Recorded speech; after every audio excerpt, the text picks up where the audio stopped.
el estudio del Apocalipsis es un estudio, aunque muchos escritores dicen que es un libro fácil, es mentira, no es fácil.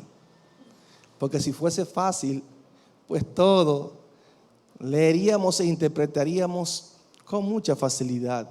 Entonces yo entiendo que algunos escritores es como que quieren suavizar un poquito más la cosa y dicen, no sé por qué la gente le tiene miedo, esto, el otro. Sí, es que es complejo por los símbolos que hay, por la característica del libro, por su naturaleza.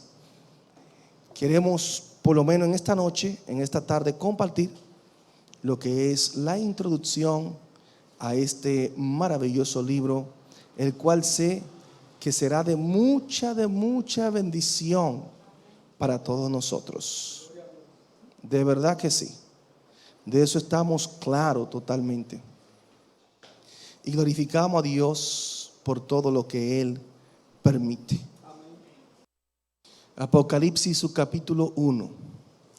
Este estudio trataremos de compartirlo verso por verso. Verso por verso.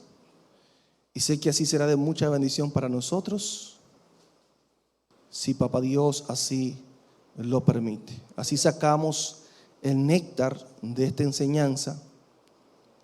Y de verdad que vale la pena. Vale la pena. He leído ya varios intérpretes y queremos hacer una especie de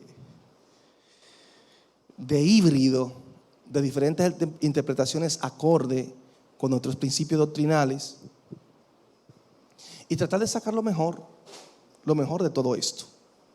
Si todos tienen ya su Biblia, Apocalipsis, su capítulo 1, vamos a darle lectura al capítulo completo. Ese capítulo completo vamos a durar 2 o 3 días en él, rodando en él. Mi hermano Holguín, Dios te bendiga, Holguín. Me alegra verte aquí. Vamos a leer este capítulo y leemos para gloria del Padre, del Hijo y del Espíritu Santo. Amén. La revelación de Jesucristo que Dios le dio para manifestar a su siervo las cosas que deben suceder pronto, y la declaró enviándola por medio de su ángel a su siervo Juan, que ha dado testimonio de la palabra de Dios y del testimonio de Jesucristo y de todas las cosas que ha visto. Bienaventurado el que lee y los que oyen las palabras de esta profecía y guardan las cosas en ella escritas, porque el tiempo está cerca. Juan, a las 7 iglesias que están en Asia, gracia y paz a vosotros del que es y que era y que ha de venir, y de los 7 espíritus que están delante de su trono, y de Jesucristo el testigo fiel, el primogénito de los muertos y el soberano de los reyes de la tierra, al que nos amó y nos lavó de nuestros pecados con su sangre, y nos hizo reyes y sacerdotes para Dios, su Padre. A Él sea gloria e imperio por los siglos de los siglos. Amén.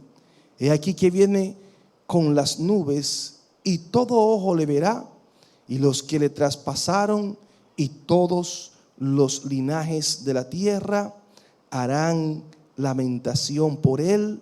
Sí, amén. Yo soy el alfa y la omega, principio y fin, dice el Señor, el que es y que era y que ha de venir, el Todopoderoso.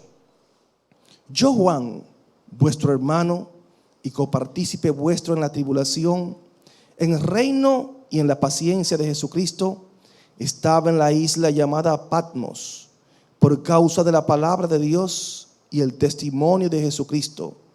Yo estaba en el Espíritu en el día del Señor, y oí detrás de mí una gran voz como de trompeta que decía: yo soy el alfa, la omega, el primero y el último.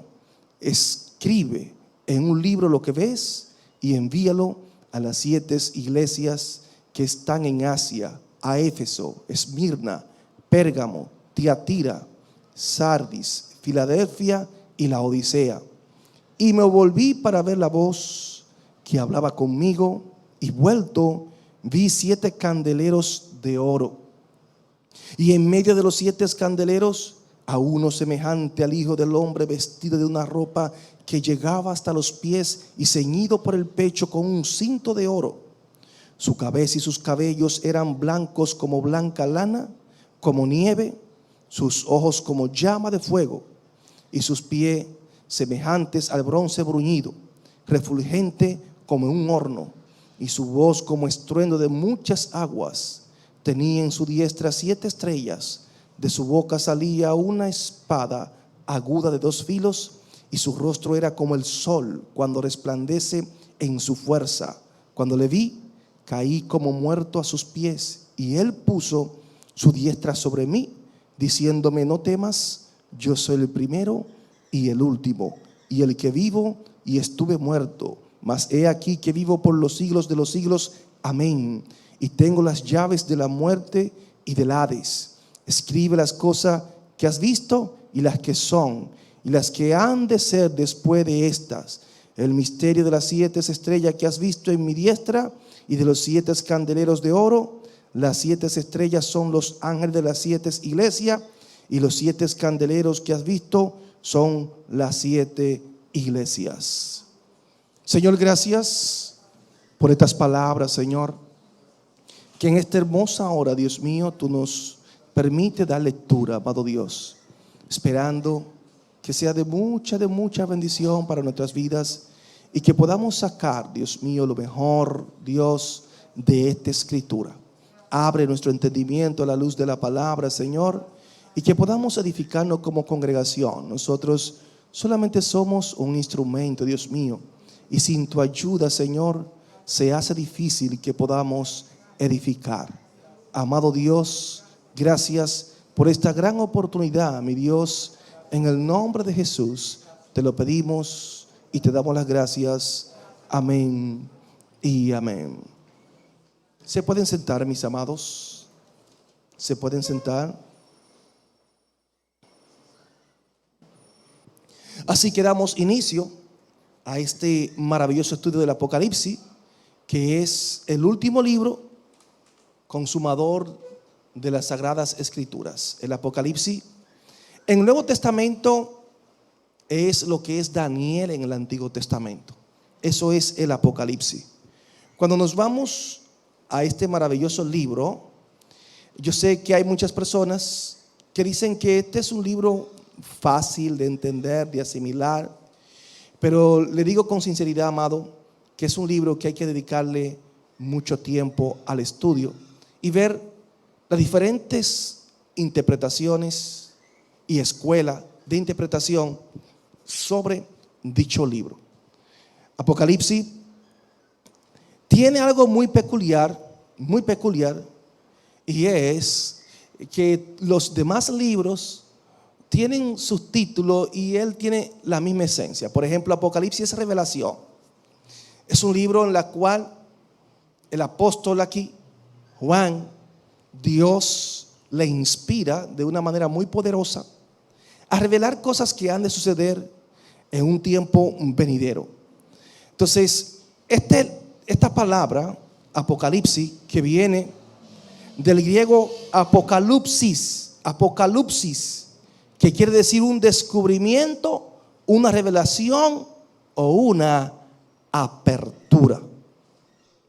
Eso es Apocalipsis. Una revelación, un descubrimiento o una apertura. Y verdaderamente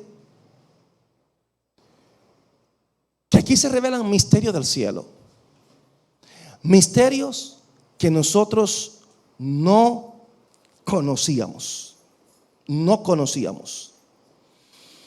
Y glorificamos a Dios porque el Señor utiliza al apóstol para darnos a entender grandes verdades.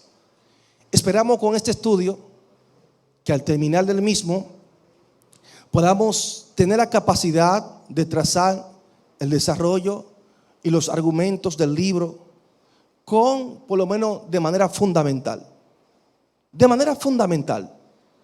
Porque yo sé que todos aquí no somos teólogos o exegetas, o tenemos toda la capacidad de estudiar y aprendernos todo y no salir frustrado alguna vez.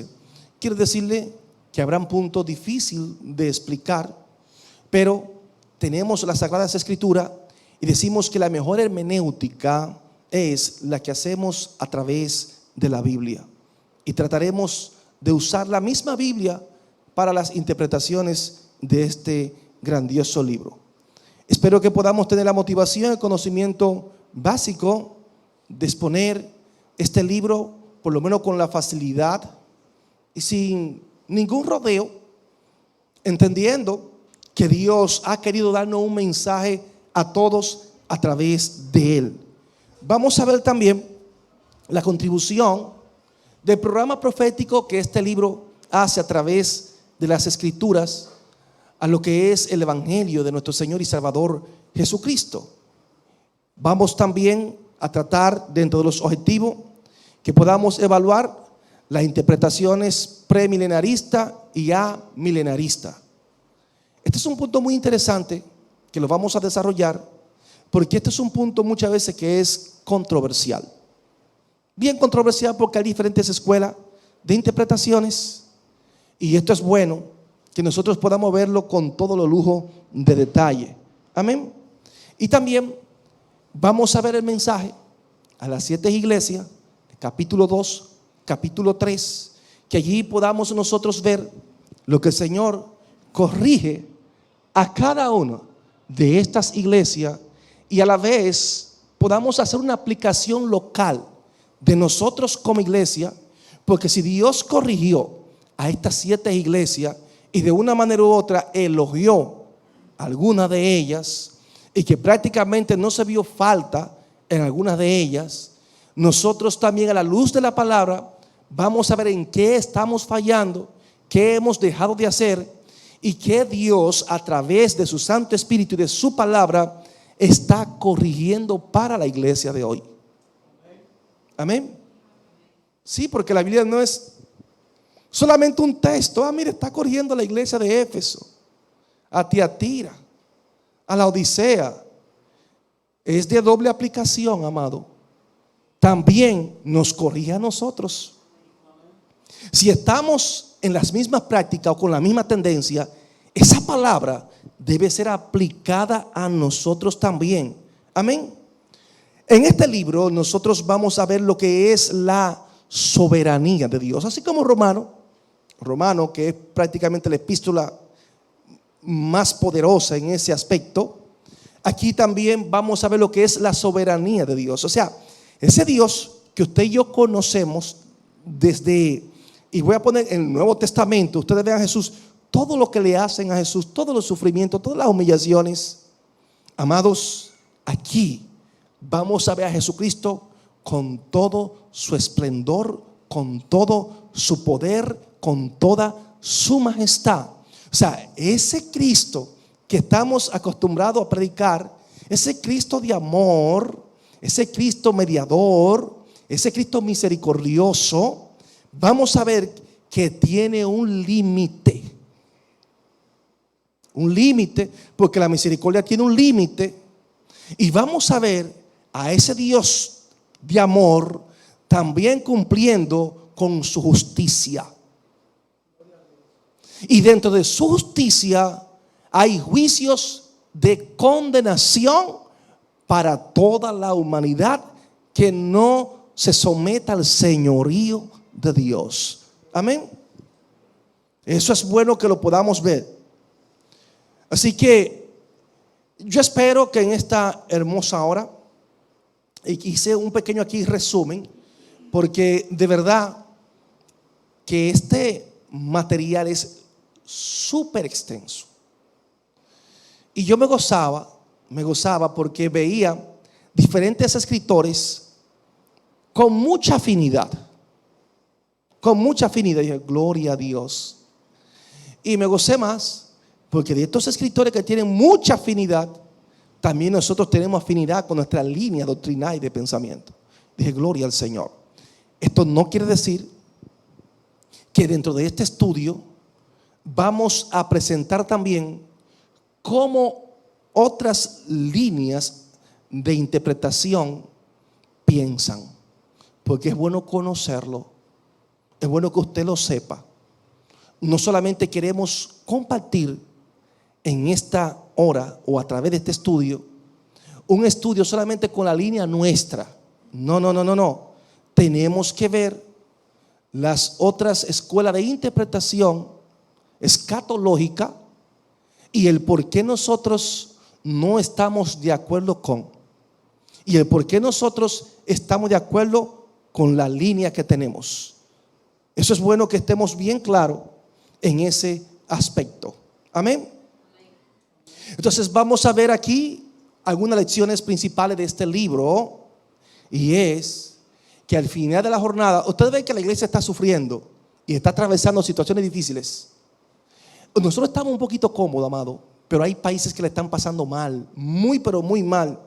Pero vamos a ver que los buenos, los redimidos, al final de la jornada, amado, vamos a salir vencedores. Téngalo claro. Y que Dios de una manera u otra va a castigar a los malos.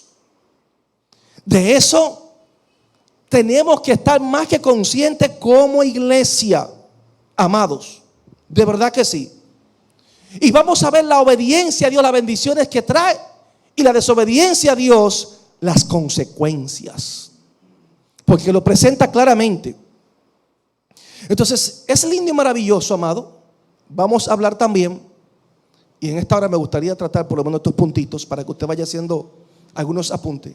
Para nosotros poder entender la interpretación de este libro, hay 4 posibles métodos o filosofías para interpretar el libro de Apocalipsis. Hay otras tendencias que la vamos a tratar más adelante también, pero quiero resumir con estas 4 y más adelante vamos a hablar más detalladamente. Amén. Voy a mencionar estas 4 ahora mismo, de esos métodos, y una de ellas es la preterista. ¿Le puede apuntar? La preterista. Preterista. Preterista. La vamos a ir viendo y nosotros nos vamos a identificar con cuál más nosotros nos identificamos. Este método es el más común, la preterista. Este método consiste en lo siguiente: presume que casi todo el libro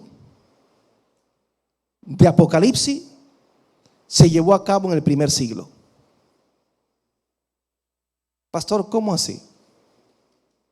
O sea, diciendo, todo lo que Dios le está revelando a Juan, eso es lo que la iglesia está pasando. O sea, en otras palabras, no podemos hablar de cosas futuras, sino en cosas que estaban sucediendo en el tiempo del apóstol Juan. Ese es el método preterista. Ellos entienden que Juan no fue raptado y llevado para ver las cosas futuras que iban a suceder, sino lo que estaba sucediendo en el pueblo de Dios en esa época, para que observara su propia situación. Ese es el método preterista. ¿Qué entendían ellos? Que Dios le está revelando a Juan para que a la vez esta escritura sirva de motivación a esos hermanos que sufrían la persecución romana. Y lo vamos a ver más adelante, porque con la fecha, todos entendemos la fecha en los años de Domiciano, pero también hay otro grupo que tiene una fecha más temprana y usted verá el porqué. Hay otro grupo que entiende que el Apocalipsis se escribió en el 70. Nosotros entendemos y nos identificamos con el escrito del 95 al 96 en la época de Domiciano, pero vamos también a hablar el por qué estas personas se fundamentaban y decían que fue en esta época de los años 70 cuando Nerón persiguió a la iglesia, quemó, acusó a muchos cristianos Y de verdad que fue una persecución terrible, sin misericordia. Muchos sustentaban de que Dios permitió esta revelación a Juan para consolar esa iglesia. Ellos pensaban, la preterista, que el anticristo era Nerón. Nerón era el anticristo. Claramente, nosotros como iglesia entendemos que el anticristo es un personaje muy exclusivo, que está destinado para los tiempos finales.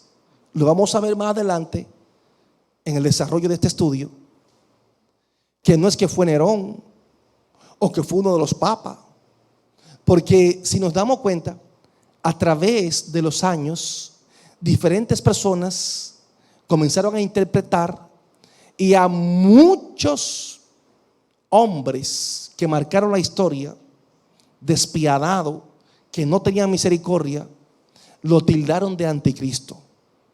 Un Antíoco Epifanes antes de Cristo fue tildado como una especie de anticristo. Ahora bien, muchos hombres sí tuvieron característica de anticristo. Característica de anticristo. Porque anti es contrario a Cristo, contrario al evangelio, contrario a la doctrina pura. Eso se llama una actitud anticristiana. Pero el Apocalipsis revela de un hombre, de un personaje, y habla de las cualidades de este personaje, y las cualidades que da son muy exclusivas, que nadie la puede igualar. O sea que es un personaje, y ese personaje está destinado no para lo que pasó, sino para el futuro, y lo vamos a ver más adelante. Entonces ellos entendían que el anticristo era Nerón. Ese método preterista, la filosofía preterista, así pensaban ellos. Entonces ellos entendían que Satanás encadena en el abismo, o sea, el capítulo 20 de Apocalipsis. Ellos entendían que Dios había puesto algunas limitaciones sobre él durante el tiempo entre Juan y la iglesia de hoy. O sea que torcieron totalmente el sentido del texto. Eso fue como un tente ahí, Satanás. Un tente ahí. No algo de mil años ni nada de esto. No tiene que ver nada con eso. Esa es la tendencia, esa es la filosofía del método preterista. Lamentablemente, este método hay muchos que lo refutan, y tienen su razón el por qué refutarlo, porque deja muchos puntos sueltos, muchos puntos que usted dice, entonces ¿esto qué es? Entonces vemos aquí que esta escritura nos revela muchas cosas de adónde, de ahora, del futuro, no de ahora. Entonces, si nos revela muchas cosas del futuro, automáticamente ese método se cae. Y no significa que, por ejemplo, el mensaje a las 7 iglesias fue un mensaje para las iglesias, pero es un mensaje de doble aplicación. Es un mensaje que fue para la iglesia de Asia Menor, que prácticamente formaba un círculo. Habían otras iglesias allí, pero el Señor le place dirigir este mensaje a esas 7 iglesias, y estas 7 iglesias le llegó el mensaje, pero es de aplicación actual también. O sea que ese texto tiene doble aplicación.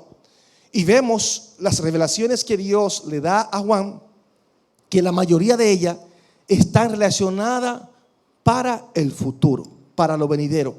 Amén. Así que vamos también a otro punto muy interesante, porque verdaderamente el enemigo muchas veces trata de tergiversar, de torcer, Y lo más duro es cuando el hombre se hace sabio en su propia opinión, o cuando nos vamos más allá de lo que está escrito. Por ejemplo, aquí, este es un libro muy interesante porque hay una comparación, por ejemplo, entre Génesis y Apocalipsis. Literalmente podemos comprender algunas realidades bíblicas muy interesantes. Vemos aquí, en el Génesis, vemos que Dios creó los cielos y la tierra. En el Génesis. Pero también vemos en Apocalipsis que habla de un cielo nuevo y una tierra nueva. Un cielo nuevo y una tierra nueva. Y la gente dice, pastor, ¿y entonces a dónde será eso? Ese cielo nuevo y esa tierra nueva. En el cielo no va a ser. Porque es un cielo nuevo y una tierra nueva. Se está hablando donde nosotros vamos a habitar, donde el hombre va a estar. Y vemos también que en el Génesis se registra a Dios creando las lumbreras, el sol, la luna, todo el espacio sideral. Vemos allí la mano de Dios de una manera muy poderosa. En Apocalipsis, entonces vemos que Dios es la luz del cielo. Porque Juan está buscando allí el sol, la luna, y él mismo expresa y dice que no hay necesidad ni de luna ni de sol, porque la gloria de Dios alumbra todo aquel lugar. Una bendición grande y maravillosa, amado, y ese privilegio de nosotros servir a Dios. Esa es la promesa que Dios tiene para todos nosotros. Amén. Me gusta algo porque en el Génesis vemos el paraíso se perdió. ¿Dónde está el Edén? Se perdió ese paraíso. Sin embargo, vemos en el Apocalipsis un paraíso que está restaurado, totalmente restaurado. Vemos nosotros allí también que el Señor prohíbe allí en el Génesis comer del árbol de la ciencia del bien y del mal.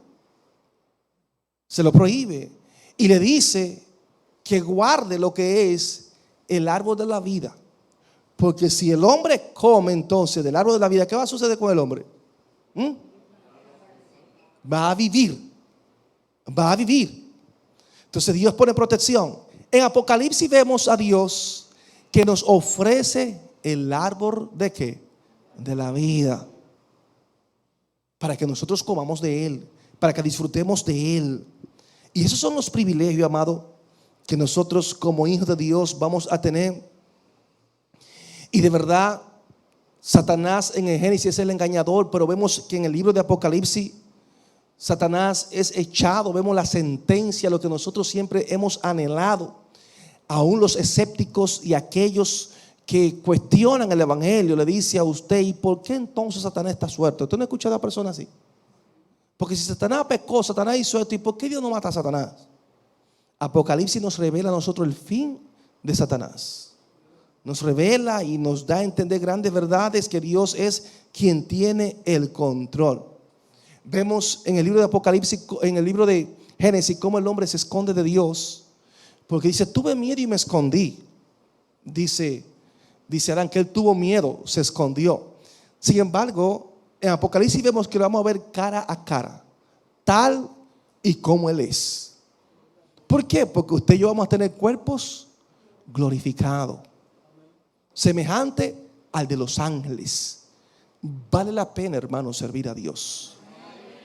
Aquí nuestros cuerpos se enferman, pero cuando se cumple el día de redención de los hijos de Dios, va a haber enfermedad, cáncer, SIDA, COVID-19. No hay enfermedad que pueda dañar tu cuerpo. O sea que nosotros, es un gran privilegio que podamos servir a Dios de una manera muy, pero muy especial. Dentro de estas filosofías o métodos de interpretación del libro de Apocalipsis, está también la idealista. La idealista.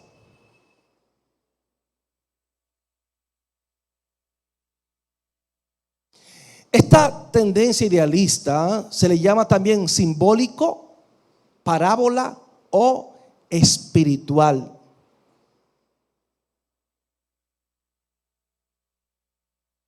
Esta filosofía idealista se le llama también simbólico, parábola o espiritual. Esa es la idealista. ¿Qué hace este método, amado? Este método toma todo el libro de Apocalipsis con una extendida parábola o metáfora. Esa es la idealista. Así lo toma. Pastor, ¿qué quiere decir eso? Bueno, ellos resumen todo. Dicen, mira, Dios va a vencer el mal con el bien. Dios es el vencedor y le pondrá fin ya a toda la maldad de la tierra por siempre y para siempre. Nada más, no tenemos que decir nada más. O sea, para ellos los símbolos no representan nada en realidad. Nada, nada, nada. Entonces, ¿qué tiene en contra? Que hay 22 capítulos que están escritos, Dios revelándole a Juan, y prácticamente no toma ningún detalle de esto, ni lo relaciona con el Antiguo Testamento tampoco. Nada de esto. O sea, lo deja totalmente suelto. Esa es la filosofía idealista. Hay otro método también de interpretación y es el histórico. El histórico.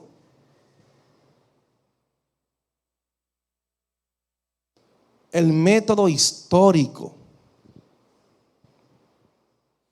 ¿Qué sucede con este método, iglesia del Señor? Este método toma todo el libro como panorama de la historia secular.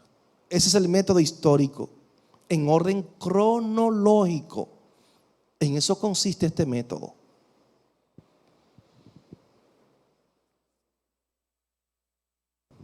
Amén. El método histórico toma el libro como panorama de la historia secular en orden cronológico. Por ejemplo, un ejemplo, la mitad del libro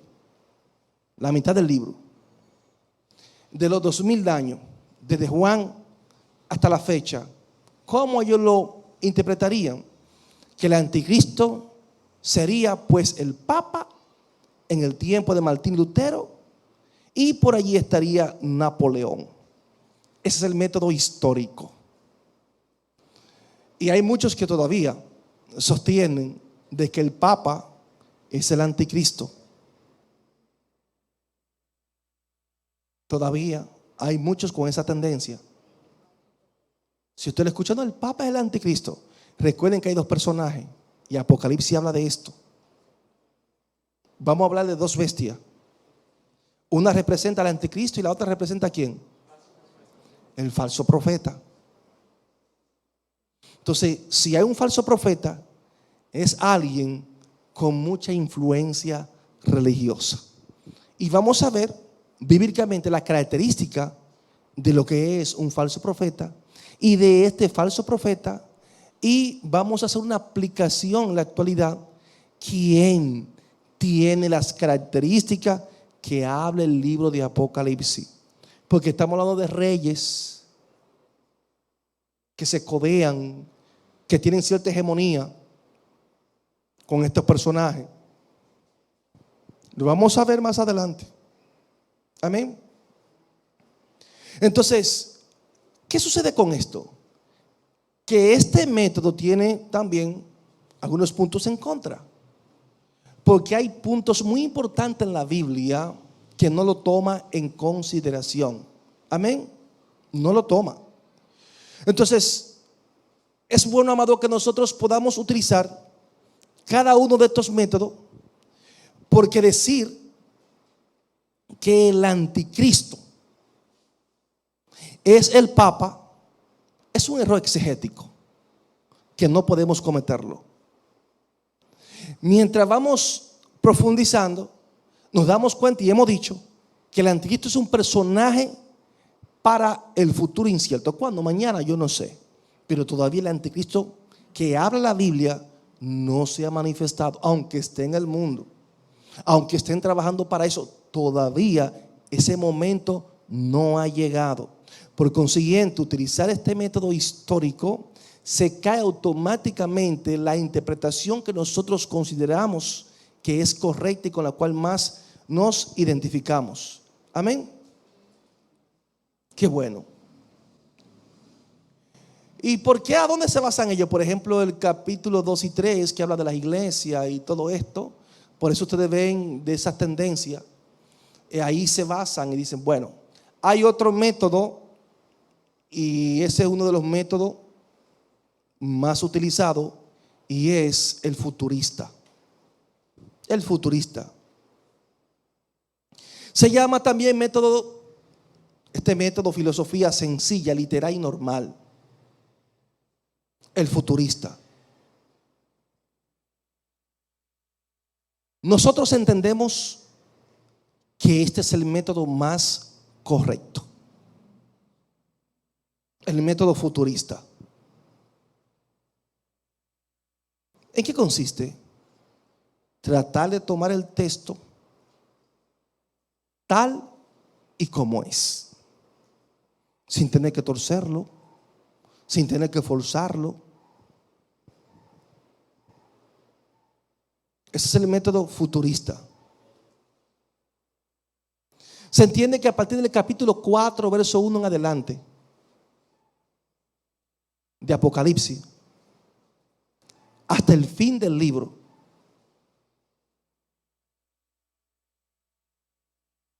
ninguno de esos eventos ha ocurrido todavía. ¿Entiende? Y eso es lo que nosotros entendemos. Capítulo 4, verso 1 en adelante, hasta su final, ninguno de esos eventos han ocurrido todavía. Todos están para cumplirse. Amén. Vamos a ver la gran tribulación que la Biblia habla, la cual nunca ha habido ni antes ni después. Vamos a ver los diferentes juicios de Dios, la copa de ira derramada, 21 juicios que Dios tiene allí, que se ven claramente para toda la humanidad. Nada de eso, amado, nada de eso. Aunque ustedes vean muchas personas, que se está cumpliendo tal cosa en el Apocalipsis, nada de eso se ha cumplido. Esos juicios son juicios, amado, superlativos. Cuando usted ve la descripción, un terremoto cual nunca lo ha habido ni antes ni después. O sea, tú dices, bueno, pues no es cualquier terremoto. Pues más terremotos que ustedes vean. Cuando le dice que una tercera parte, óigame, de la humanidad muere, una tercera parte, usted tiene que calcular rápidamente. Somos casi 8,000 millones de personas. Y hablarle a una tercera parte, estamos hablando de 2.5 y alguito más. Oiga, 2.500 millones de personas muertas. Eso usted no lo ha visto. No, eso no se ha visto. Eso es demasiado. Y es para que entienda. Entonces usted no puede decir, mira, se está cumpliendo. No, amado. Que eso ha aumentado de calor y quemará a la gente, eso no se ha cumplido. Que la capa de ozono se está deteriorando. Sí, eso es real. Sí. Que el hombre no ha tenido el cuidado. El dióxido de carbono ha ido deteriorando la capa de ozono. Y el sol, los rayos ultravioletas nos golpean un poquito más directo. Está provocando cáncer. Sí, eso es verdad. Pero la Biblia dice que el sol aumentará de calor que quemará a la gente. Eso está a otro grado superlativo. Eso todavía no hemos llegado ahí. Ahí no hemos llegado, amado. Entonces, vemos aquí, amado, en este método futurista, que es con el cual nosotros más nos identificamos, que nos revela a nosotros y nos da un esquema que como iglesia cristiana evangélica nos identificamos. Lo primero es, en la página 2, comienza así mismo con lo que pasó en las iglesias. Habla también de la encarnación de Cristo, la cruz, su ascensión, la venida del Espíritu Santo, que son doctrinas que nosotros las compartimos. Amén. La época actual, que es en la iglesia nuestra. Y también habla de esa época que terminará con el arrebatamiento de la iglesia de nuestro Señor y Salvador Jesucristo de la tierra, trasladada al cielo. Esas son nuestras creencias, amado. Y aunque muchos digan que no hay arrebatamiento, que la iglesia no se va para el cielo, hay muchos que piensan así. Yo respeto eso, amado. Yo creo que la iglesia va a ser arrebatada. Yo creo que la iglesia va a llegar al tercer cielo. Yo creo que se celebrará una boda llamada la boda del Cordero. Yo creo en eso. Ahora, respeto a aquellos que no crean. Si usted no lo cree, tranquilo, vive en santidad. Que si usted vive en santidad, usted se va. Eso es así, porque hay gente que quiere condenar. Porque usted no crea, de que tú no crees que la iglesia va a pasar por la gran tribulación.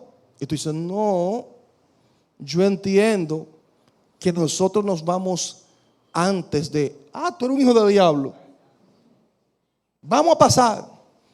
Y por mentiroso, entonces ¿y usted cree que va a pasar por la gran tribulación? Sí. Pues usted es un hijo del diablo también. Porque yo entiendo que nosotros nos vamos antes.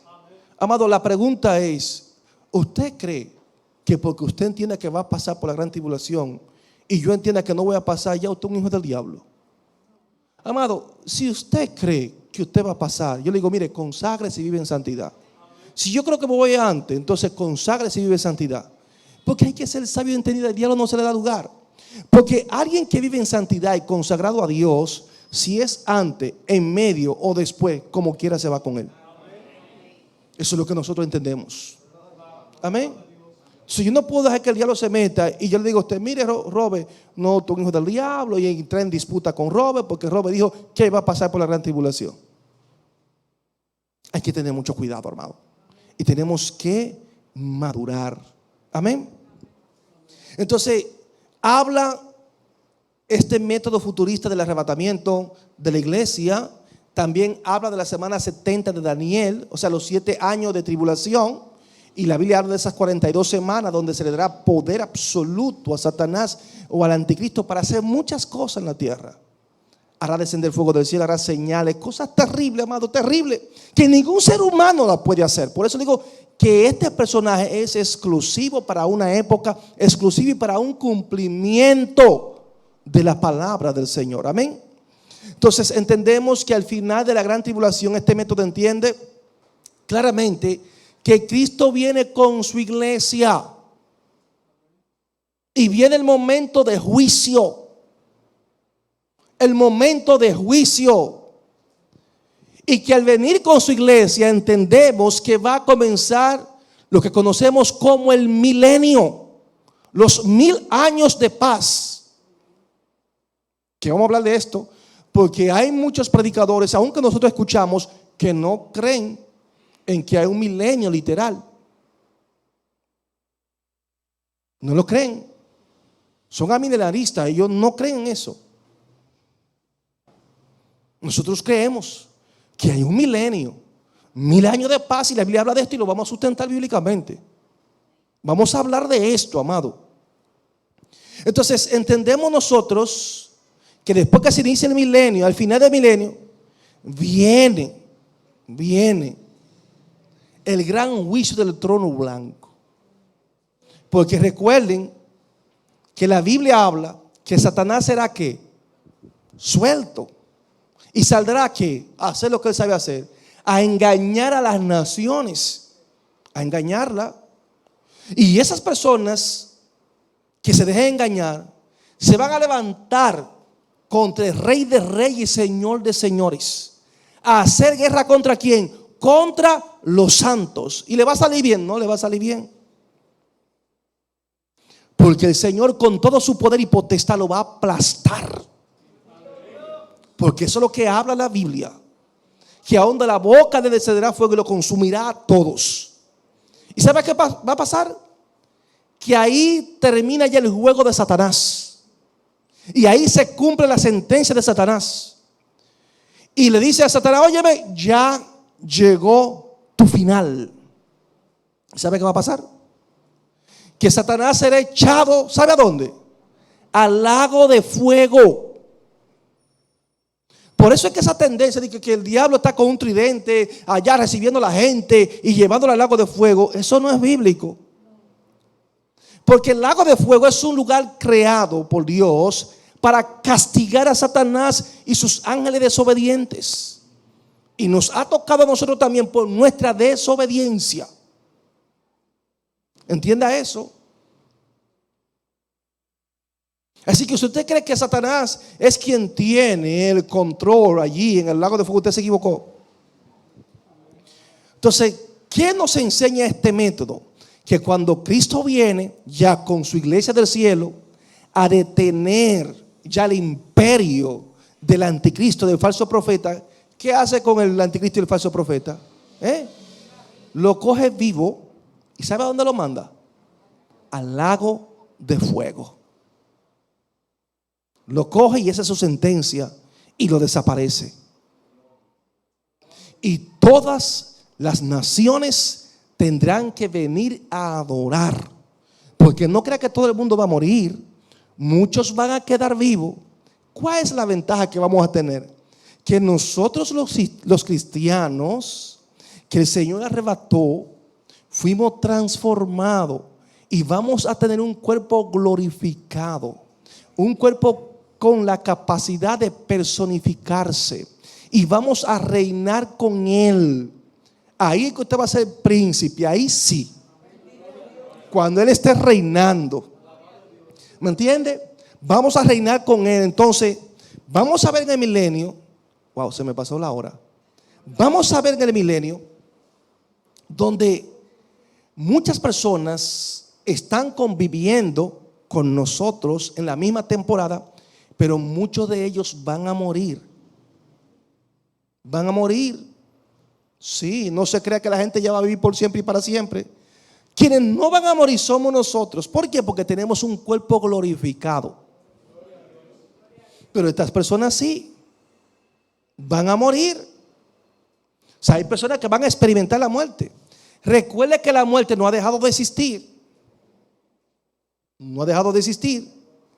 Al final del milenio es que la Biblia habla de la sentencia que hay para la muerte y el Hades. El Señor tiene su sentencia también. Y ahí sí las personas van a vivir por siempre y para siempre. Y así estaremos para siempre con el Señor. Entonces, este método futurista es con el cual nosotros más nos identificamos. Y no es que el Apocalipsis no tenga un aspecto histórico como el Apocalipsis 2, 3, el mensaje a la siete iglesias, lo que Juan pasó allá en la isla de Patmos. Sí, todo eso es parte de la historia. Pero del capítulo 4, versículo 1 en adelante, hasta el último capítulo y cierre del libro de Apocalipsis, entendemos que son hechos que todavía no se han consumado, todavía a la fecha, y nosotros estamos esperando que esto sea una realidad. Así que en esta noche, amado, esta partecita aquí, y todavía nos falta hablar de la fecha, del contexto histórico. Tenemos que hablar un poquito acerca de esto y el por qué muchos también negaron que Juan fue el que escribió el Apocalipsis. ¿Ustedes sabían eso? Y ellos tienen su razón y lo explican el por qué. Y también el por qué se le atribuye a Juan el Apocalipsis. Así de sencillo. O sea que siempre la Biblia ha tenido sus opositores, pero nosotros glorificamos a Dios. Glorificamos a Dios porque este libro fue incluido en el canon. Fue incluido como un libro inspirado por el Espíritu Santo. No es un pseudepígrafe, para nada. como otros libros que hay por ahí que no son inspirados, y glorificamos a Dios por las verdades del libro de Apocalipsis. En esta hermosa hora, si alguno de ustedes tienen algún aporte, porque me extendí un poquito más, pero si alguno de ustedes tiene un aporte, me gustaría que cualquier persona o alguna inquietud, pues con mucho gusto le vamos a escuchar. Sí, hermano Dani. Dios le bendiga a todos. El amado pastor dijo que vamos a tratar las 4 escuelas principales. Sin embargo, por ejemplo, sabemos muchos que hay otras escuelas, Sí. pero hay una que es muy famosa y que ha tenido mucha fuerza también, que es la tópica o cíclica, según, por ejemplo, Carballosa y eso que... Sí. Bueno, tengo el libro en la mano. Carballosa tiene otras escuelas que la vamos a tratar un poquito más adelante. Perfecto, solamente, ok. Entonces, en una de las partes que le iba a hacer la pregunta, pero por la hora no la quería hacer, pero ya que se me dio la oportunidad, no entendí la parte cuando usted dijo, ¿quiénes son los que van a morir? O sea, que no íbamos a morir los que íbamos a tener el cuerpo glorificado. Sí, pero iban que a hay morir... personas que en medio de la gran tribulación, hay personas que van a sobrevivir. O sea, no toda la raza humana va a ser desaparecida de la tierra. Que aunque la mayoría muera, hay otros que van a sobrevivir. Esos que van a sobrevivir, y cuando el Señor venga y establezca su reino en la tierra, o sea, van a estar ahí vivos. Pero esas personas tienen un cuerpo normal. Esos cuerpos no han sufrido ninguna transformación, ningún cambio. Mientras que nosotros, su iglesia, sí. Por consiguiente, esas personas, lamentablemente, tienen su fecha de caducidad, donde lamentablemente tendrán que morir. Amén. Transformado no. Transformado no. Porque la Biblia no habla que va a transformar a esas personas que se quedaron. No. Holguín. Me quiero referir al gran contenido simbólico que contiene el libro de Apocalipsis y que muchas veces abruma al estudiante de dicho libro, entendiéndose que es difícil de comprender. Y la realidad que el libro fue escrito para eso, para ser difícil de entender. Puede parecer contradictorio que digamos esto, pero recordemos que el libro fue escrito en un contexto de dictadura y persecución, donde el autor corría el riesgo que si lo descubrieran, pues iba a ser muerto inmediatamente. Entonces, por eso el Espíritu Santo lo inspiró a que escribiera con gran contenido simbólico que ya los cristianos de esa época entendían, gran parte de ellos, y muchos que están reservados para los estudiantes y la iglesia de esta época y del futuro. Entonces, por esa razón es que contiene toda esa gran cantidad de simbologías y símbolos que es necesario estudiarlo y no tratar de interpretarlo literal como mucha gente comete el error. Gracias, Holguín. Es una realidad, amado. ¿Sabe? Como le dije al inicio, que algunas veces dicen, la gente habla que es difícil el Apocalipsis. Es un libro fácil, oiga el nombre, revelación. Apocalipsis es revelación, algo que se descubre. Y, amado, no es tan sencillo. Tenemos que ser humildes y entender que no es tan sencillo. Gracias, hermano José Miguel, por ese aporte. Porque de verdad, amado, algunas veces nos creemos los superdotados y tenemos que tener cuidado con esto. Buenas noches, Dios le bendiga, pastor, y a todos. Amén. Usted hablaba del fin de los tiempos para los eventos que están aconteciendo. ¿Podría la humanidad estar viviendo una preparación de lo que ha de venir, ya que lo que se menciona en Apocalipsis, usted mencionó que no ha acontecido todavía? No, estamos viendo un preludio del final de los tiempos. Porque si nos vamos, por ejemplo, a Mateo y vamos a ver algunos cumplimientos de Mateo, así, de una manera paulatina, pero esto es un preludio, amado. Es un preludio, pero todavía no hemos llegado a esos tiempos apocalípticos. Amén. Dios bendiga a todos. Amado, es simplemente para que me aclare algo. Nosotros creemos que la muerte es un estado. Entonces, usted dijo como que al final hay como un castigo o un juicio para la muerte. Entonces, ahí como que se caería la postura porque un estado no se puede. ¿Tú entiendes? Sí. Entonces, creeríamos como que sería entonces la muerte de un personaje si hay un castigo, un juicio para ella. No sé, como que no entendía eso. Sí, sí, o sea, no soy yo el que lo dice así. Es la Biblia en Apocalipsis, que habla de la muerte y el Hades. No soy yo. Ahora bien, la pregunta que él hace es, si la muerte es un estado, entonces, ¿por qué el Señor habla que la muerte y el Hades lo va a desaparecer también? ¿Por qué si es un estado? Amén. Entonces, ustedes saben que la muerte es una consecuencia del pecado. La muerte no existía. La muerte es una consecuencia. Es una sentencia de Dios sobre nosotros. Ahora bien, sabemos en la Biblia, y por ejemplo nosotros, los pentecostales, tenemos una mala interpretación, yo no la comparto, que creemos que la muerte es un ángel. Yo no sé cuántos de ustedes entienden que la muerte es un ángel. Yo entiendo que la muerte no es un ángel. ¿Por qué? Porque hay millones y miles de personas que pueden morir en un preciso momento. Entonces, si muere en un preciso momento, ese ángel no tiene omnisciencia o omnipresencia tampoco, que son atributos que solamente Dios tiene.